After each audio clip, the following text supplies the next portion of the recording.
Hi, it's me again. Okay, so we're still on chapter 5, Tree of Life. Now we are in the realm of Yetzirah. Yetzirah is the realm of air. The first and foremost thing about the realm of air is that, as we remember before, air is consciousness.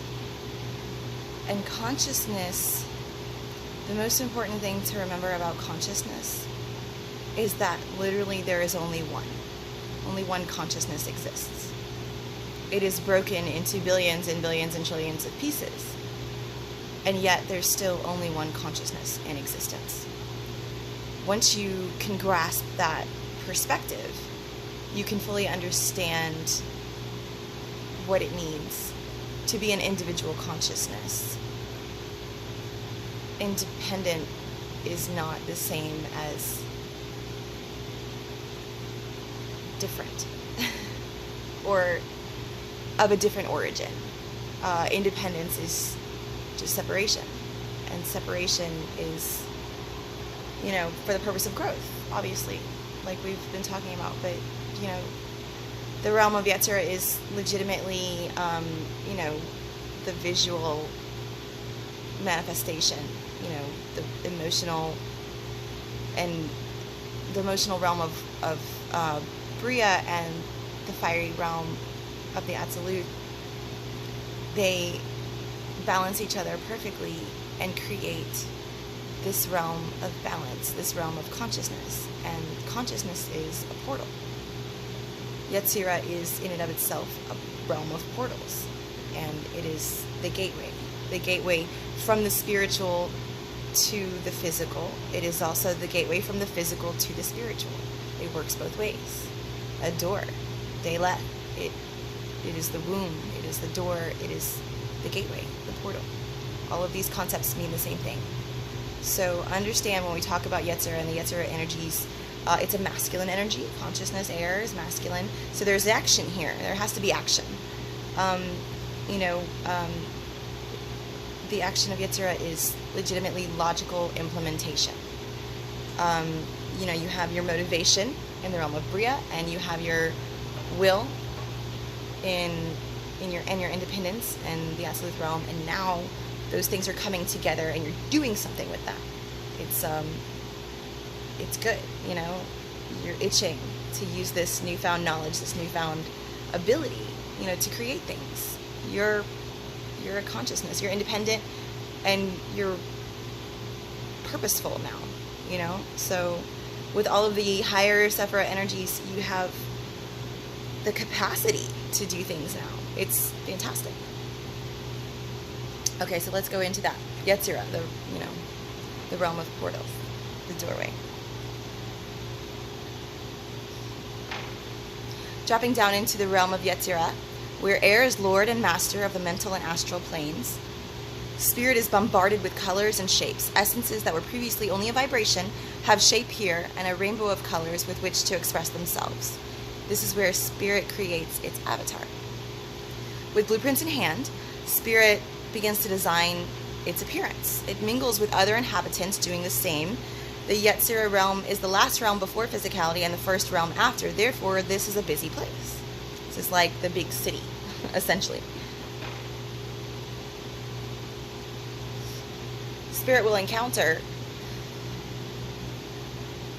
a plethora of elemental spirits, disembodied spirits, legendary creatures, what we would call aliens, thought-formed energies, and empty astral bodies of those who have risen into the higher realms after acceptance of their own disembodiment or death, whatever you want to call it, same thing.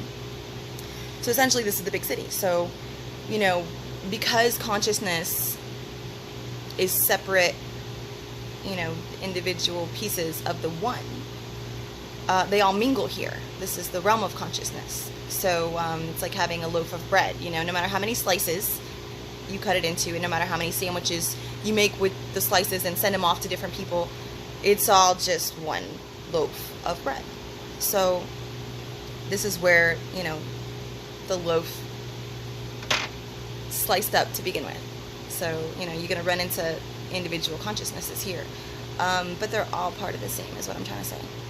So the first stop in this crazy realm is called Netzach. Netzach is the Hebrew word for victory. Victory is not outperformance of its competition. Victory is more like constructive collaboration at a master level. Positioned at the right hip of the human being, Netzach is all of the feminine energies in their active form. She is the consciousness of the subconscious. Mirroring Chesed above her, Netzach is vision and creativity. Remember how Chesed is like an ambassador to the divine energies in the watery realm. This is the same in Yetzirah. There has to be an ambassador for the higher energies in this realm, and that's Netzach. Netzach is victory. Victory in Hebrew would best be translated into English as long-suffering. Long-suffering as in you keep getting back up. You keep getting back up. You know, it's the journey. It's the capacity to control your own destiny, and it's learning from your mistakes, and it's endurance, ever so much endurance, which gives you patience eventually, and through hardship. A gateway is confusing. A portal is mind-boggling. Nothing here fits into a category. Nothing here is as structured as you want it to be, like a dream state. In your dream state, you go back into the astral plane, and when you're in the astral plane, you're in the realm of Yetzirah, and there really are not a lot of rules here. You have freedom to create, and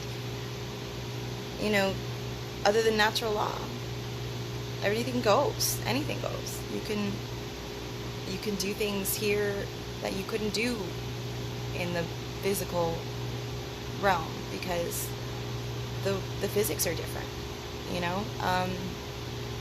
You create projections of whatever you think of, ideas that you have, people you remember, feelings, emotions. You create a whole world around an emotion, one single feeling. That's what a dream is.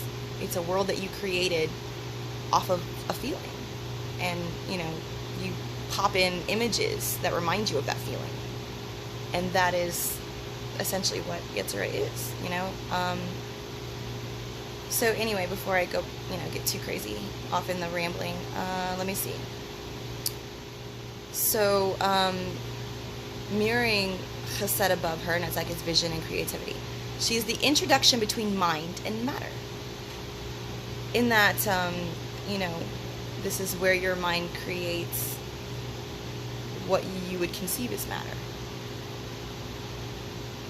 Visually, the textures of it, the sounds of it, what it would express itself to you as. This is where that's created. Anything that, if you're sitting on your sofa in your physical body and you're thinking of something, the thought is created in this realm. And then it manifests into physicality, or you manifest it somehow, but it starts here. This is where all thoughts form. This is where thoughts are things that have form. It starts here.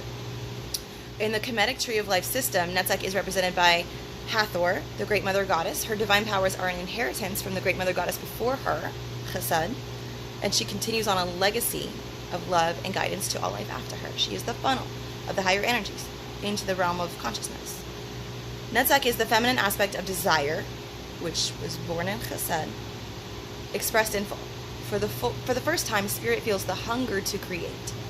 Spirit wants to build and nurture her creation. She's the last stop on the pillar of liberty, which includes also Chesed and Shokmah above her. All of these energies work toward creativity and freedom of expression. You cannot suppress your need to self-express. You cannot, cage the creativity inside of you. It will always create an imbalance. Spirit wants to build and nurture her creations. Watch them grow. She's the last stop on the pillar of liberty. An instinctual intelligence. She is the energy that combines these powers and wields an unceasingly creative yet magnetically cohesive strength. She is love's force of attraction. Her persistence is matched only by her patience, and she is instinctively binding the pieces of spirit together to include all energies previously received on its journey. This is by no means an organized process, but messiness is a common trait of genius. Netzach is victory in creation. She is growth and long-suffering. Her limitless mental capacity is her strength, and her rationality is her strategy. She plans ahead. She prepares. Here is where spirit receives intuition. That gut feeling, that's where it comes from. Women, they say women's intuition because women are more in touch with their feminine energy. Intuition is a feminine energy we all possess, and we get it here. And you don't have to be a woman to have intuition, but women are more prone to listen to it because their feminine energy connected. Anyway, the great illusion of Netzach is called projection. It's a very common thing for the mother to fall victim to this mindset. Projection is when one has a certain standard of what something or someone should be and treats them accordingly, as if the only correct perception is hers. But all we see or seem is but a dream within a dream. And this closed-mindedness creates a blockage in creativity and self-expression. You have become the thing you swore to be against. It is completely counterproductive to the victory that she stands for, and yet time and time again, spirit finds itself falling into this limiting mind state. Projection also works backwards, putting yourself into a box and limiting your own growth by expectations. But expectations, after all, are only limitations.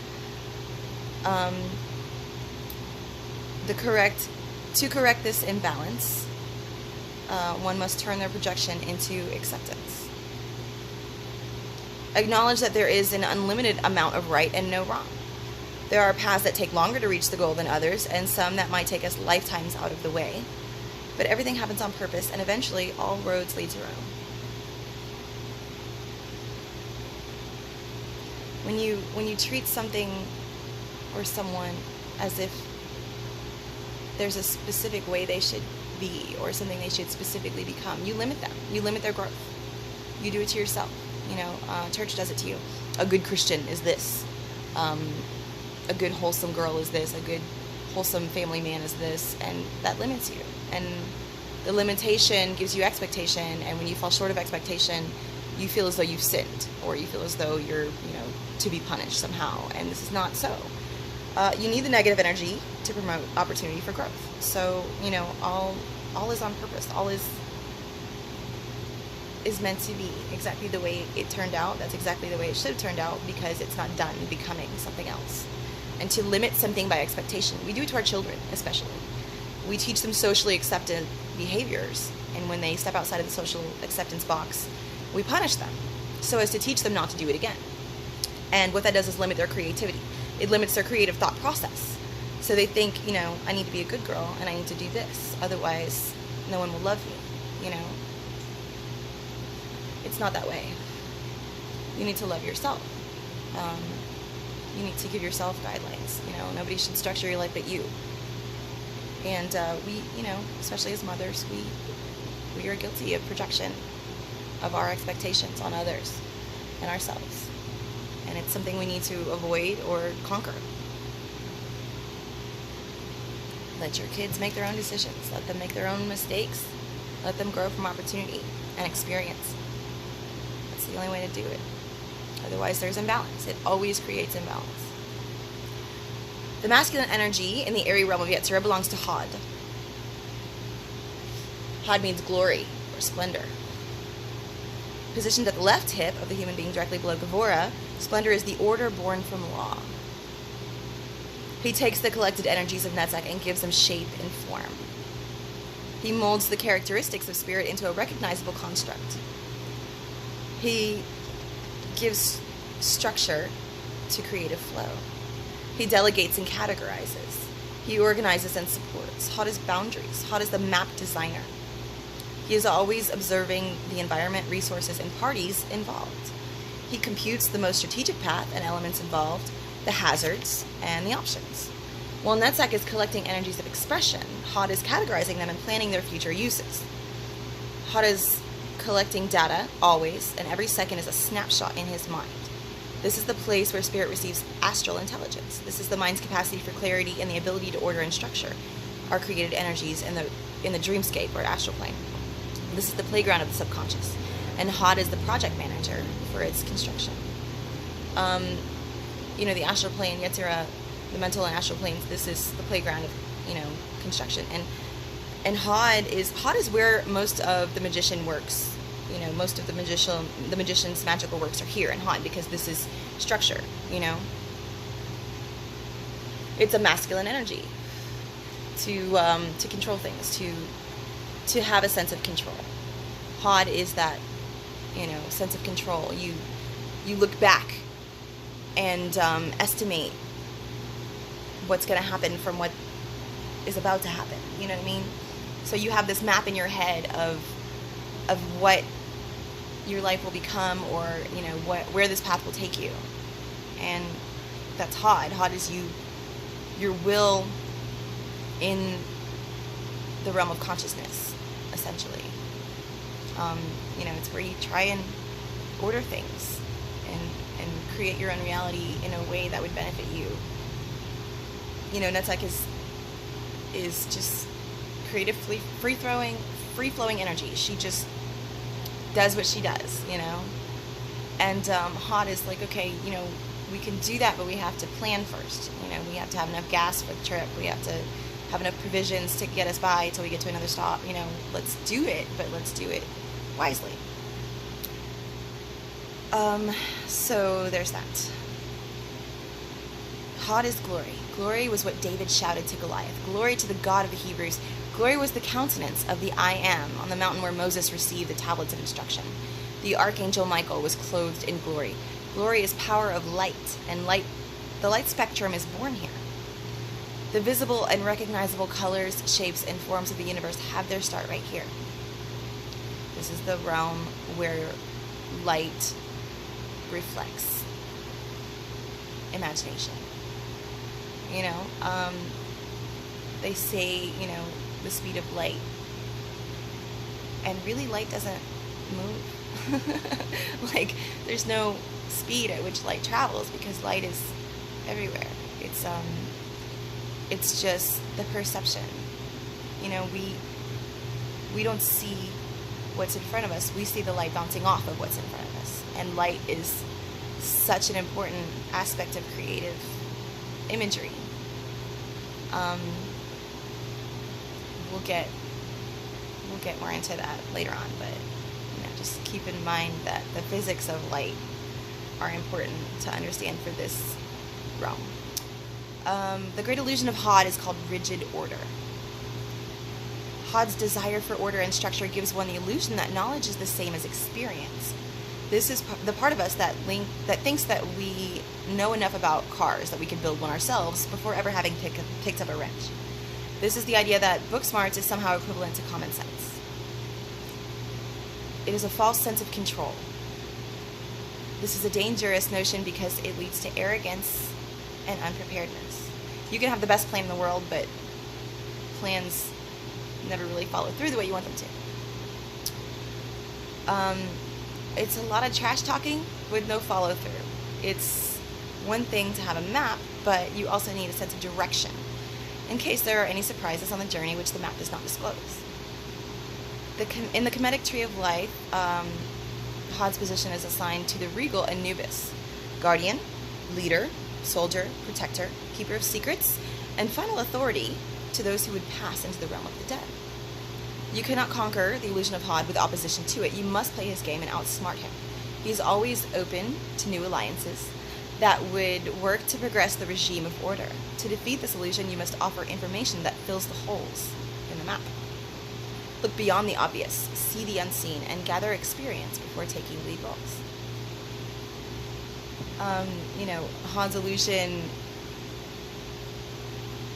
it limits you, You feel as though everything will go to plan, and you don't account for the unknown variable. And there are so many unknown variables because our consciousness is broken up into so many individual pieces. And that's a good thing, but it does limit our control of our life.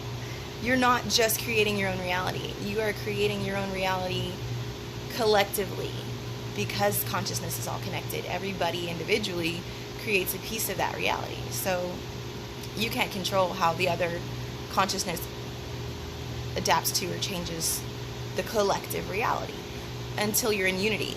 Once there's unity, then there's the possibility, of collective conscious adjustments, but until then, we're all, just fighting each other for, existence, I guess. But one day there will be unity collectively, and it'll be different then. The last stop in the land of the dead is Yesod, or foundation. This is the hermaphrodite love child of order and creativity. Yesod is positioned at the knees on the human being, just below Tiferet, in the realm above it, on the pillar of light. This is the final destination for spirit before its descent into physicality. This is where spirit gets to dream, hope, and wonder about the physical realm. Yesod is the funnel for all the higher energies into the solidity that is the physical existence. All of the higher energies funnel themselves into the formation through Yesod. Yesod is the pathway, the gateway, the portal between the two realms. It's the dreamscape, it's the astral plane, it's the portal, the ultimate doorway. I don't really know how to explain it any better than that. Yesod it's the realm you go when you're not in your body. Like, that's where you came from. So it's the first place you go into. This is where, people think heaven and hell is. When your body dies, when you leave the body, even when you're asleep, even when you're astral projecting, this is where you are. You're in Yesod. It's a funnel. It's a gateway. It's a portal. It's, essentially the imagery there is illusionary. Everything there is, manifested with thought or energies, feelings. You really can't tell, like when you're dreaming, you really can't tell that you're dreaming because it feels so real. And that's because it is real, but it is not solid or permanent.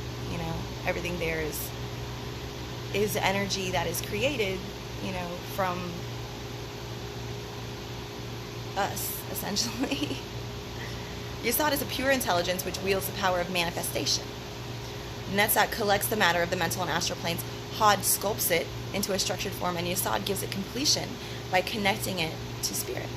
Spirit now has a body that reflects the physical, a vehicle that is ever developing and shifting to accommodate spirit's constant progression. The astral body is made from balance, light, and the finest degrees of matter, just ether up there. This is where spirit actually enters the astral body. This is where spirit awaits the physical birth. This is what the baby is doing in mommy's tummy. Yesod is in the lowest level of the astral plane. It touches the physical realm, and at the border between spirituality and physicality, the ego is paralleled here. The raw power of Tiferet's perfect balance is manifested into form here. Here is where consciousness and subconscious are given their assignments. Here is where the symmetry of the body is matched with the karma instilled in Tiferet. This is the place where spirit practices for physicality. In this place, the spirit creates, observes, and remembers. You have, in Yesod, you have access to the Akashic record. The Akashic record is literally a map of all of the moments of the consciousness, the collective consciousness. So literally you can go back and observe the creation of the world and, the entire Earth's history. You can look into, your own previous lifetimes. You can look in, collective consciousness there is just wavelengths of energy, and if you tap into any of those wavelengths, you can watch it, from its origin. There's no concept of time there. You're outside of time. So you can go back and forth, and the Akashic record is accessible to us there. That's not really a beginner thing, so we don't really go into that, but it's legit. The great illusion of Yesod is called security. This is the mirror image of Tiferet's illusion of self-identification. While the balance-born ego tells spirit that survival is essentially the only goal, security jumps in to support that cause and draws the boundary lines to keep spirit in check. The ego can go into defense mode here. And when this happens, the ego can build a protective shell around spirit. This shell then isolates spirit from the focus on anything but survival, convincing spirit that this false sense of security is natural, and the ego fights for its very survival and Yetzirah's unrivaled creativity. This shell, or invisible wall, aka the veil between spiritual and physical, is as strong as the ego which creates it. The protective shell of the physical, or of the veil, makes the distance between Yetzirah and the physical realm below it seem like an endless journey through treacherous seas, and the return, hell. The only way to defeat this illusion is through faith in your purpose and your journey. This is the point of weakness where religions attack. Faith is instilled within us as a countermeasure for this very illusion. But instead of faith in your own power, we give all of our faith and devotion to deities and inspirational speakers. If the ego were personified, it would be a TV preacher. He would tell you that you're a sinner, worthless, undeserving, and headed into the pit of torment for all eternity, thereby selling you the cause. Hopelessness. Then he would tell you of the effortless salvation which awaits you when you freely hand over your strongest weapon against him, faith. He has now sold you the effect, defenselessness. This is mental and emotional abuse, okay, that you do to yourself. This is the oldest trick in the book, and the book was written by the ego, not the devil, as you have been led to believe. The devil is really just the human ego, but a necessary evil.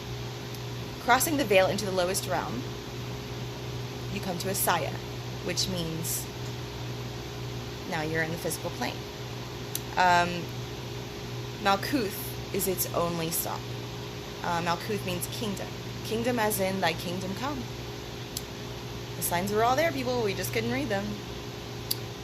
Malkuth is the only stop in the realm of Assiah. Its sole purpose is to provide spirit with an education. Spirit has been given all the tools and intelligence necessary to graduate with honors, but no one can do the work in its stead. This is the training ground. This is the classroom. Sometimes it is also a locker room, a detention hall, a playground, and a principal's office, but by no means is this the end of the journey. This place is a culmination of the imaginations of spirit from its very conception in Kether. Clothed in the earth, all matter here is formed of the earth, and therefore requires a likewise vessel for spirit to have interaction with it. Thus, the physical body is manifested, but you are not the body that you wear. And this is not the first time that you have entered one. Spirit is almost held captive in this physical vessel. The freedoms of creation and movement are suspended here in this dense, low vibrational frequency. But there are times when slow is the way to go. And this is definitely one of them. Thankfully, the subconscious soul knows how to let loose while the body is at rest. Assiah's physical realm is the second hay of the tetragrammaton. Ruled by the earthly element, this tells us that it is above all a transition. Earth is a transition. It's essentially a wheel you turn for the purpose of growth, you know. Sometimes you have to wait. You have these great big dreams and these great big plans, and you're ready to go, but you're not in balance. You haven't acquired the wisdom you will need when you get there. So you have to wait. You have to wait and you have to grow. And that's okay. I'm okay with that, you know, as long as there's a purpose for it. And there is always a purpose for it, you know. Earth is always motivated by growth. Everything of the earth grows. There's nothing within the earthly element that doesn't grow constantly. And growth is change. You can't hold on to what you once were. You have to become. You can't just be. So there's that. Nothing here is made to be everlasting, or else it would be the end of the journey. This is a place of exploration. Spirit condenses into its physical vehicle in order to discover all of the foreseen possibilities designed in Yesod above. This is the below, or the microcosm of the Hermetic mystery sciences. We are here to expand our purpose by exploring our connection to all energies around us. We are all the same light, after all. Like I said, one consciousness expresses itself here in physicality. Now we're in Assiah. Now we're in the realm of earth. The tree of life does not create anything. Every creation has its own tree of life process by which it was formed. But the trees are all connected at the roots and intertwined in their growth while seemingly independent of each other above ground or below the veil. But this is the secret of growth. For the trees to grow at all, they must maintain their connection with the environment that nurtures them.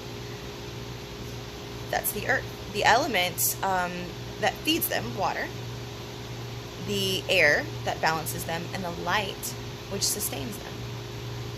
And while they can do all of these things alone, they don't have to. They grow better in like company. They live longer among friends. And they instinctively reach out to hold each other when given the opportunity. So Malkuth teaches spirit in this distant realm so far from home that spirit was never alone and was never meant to be. The roots of the tree of life are in Kether, and Malkuth is the fruit. The fruit is so far from the roots that it seems like an entirely different planet altogether. But even this is an illusion because the fruit had its start in the roots, and when the fruit falls, it makes its way to the ground and dissolves into the earth, becoming sustenance for the root once again. So the fall is just a lesson in transition.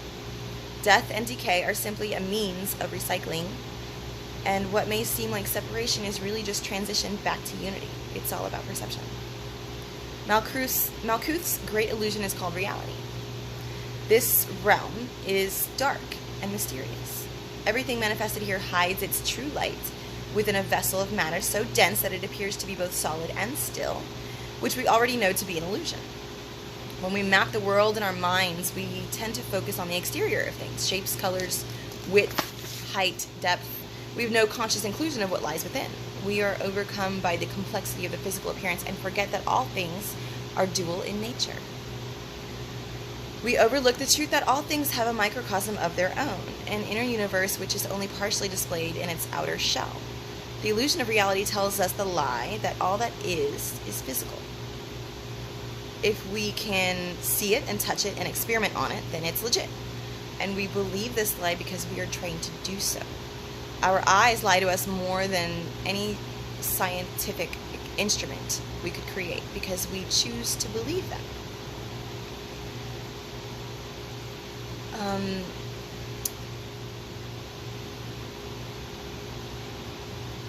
Sorry, I lost my place.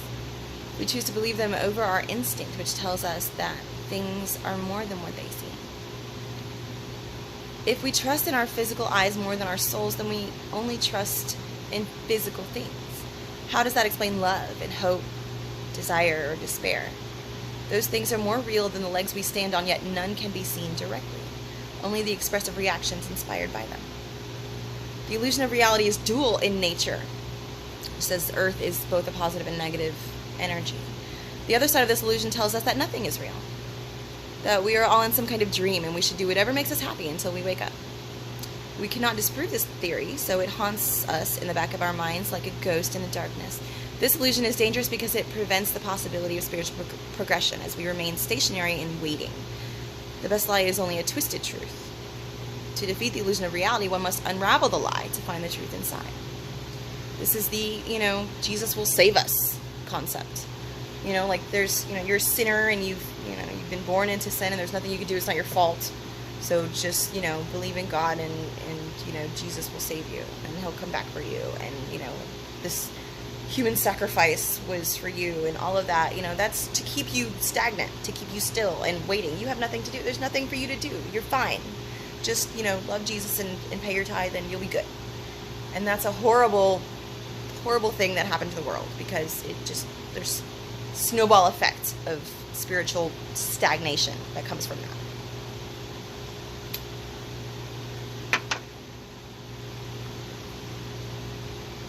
And that is the tree of life in a very long-winded nutshell. It starts in divine unity and it grows into physicality, expanding and changing with every inch gained until it returns its fruit back to the source from whence it came. Every ancient culture from across the globe was given this information in its uprising. Somehow it has been lost or perverted in time, but always the knowledge has been here for those who seek to find it. The final thing I want to explain about the Tree of Life is the realms and the pillars. The 10 Sephirah are divided into 3 pillars. Each is categorized and named for its purpose, as linear minds require. The left pillar, the pillar of severity, contains Hod, Gevurah, and Binah. Hod and Gevurah are masculine energies for order and law, but commanded by the sacred feminine, which is understanding. Thereby balance is achieved. The right pillar, the pillar of liberty, contains Netzach and Chesed, both feminine energies of creativity and freedom, but commanded by the immense love of Shokmah, the only begotten Son. Again, balance sees the light of day. And the center pillar, the pillar of light, is commanded by Kether, with Tiferet, Yesod, and Malkuth in its ranks. This pillar is the trunk of the tree of life through which all energies receive their sustenance. These are the divine energies of balance and creation. The realms already mentioned are arranged by ruling element. The supernals dwell within the absolute realm ruled by the fire element of spirit. The water element, emotion, rules the Bria realm, which is the home to Chesed, Gevurah, and the lovely Tiferet. Air comes in to mediate in the creative, busy realm of Yetzirah, which boasts such energies as Netzach, Hod, and Yesod. And the earthly element has her hands full in the Assiah realm, with Malkuth as her only charge. So, so the breakdown of the Tree of Life is, you got the 10 Sephirah, you got the 4 realms, you got the 3 pillars, and, the paths, which is not beginner stuff, so we'll go into that in the next book, but the paths that connect them, that's a whole bunch more information.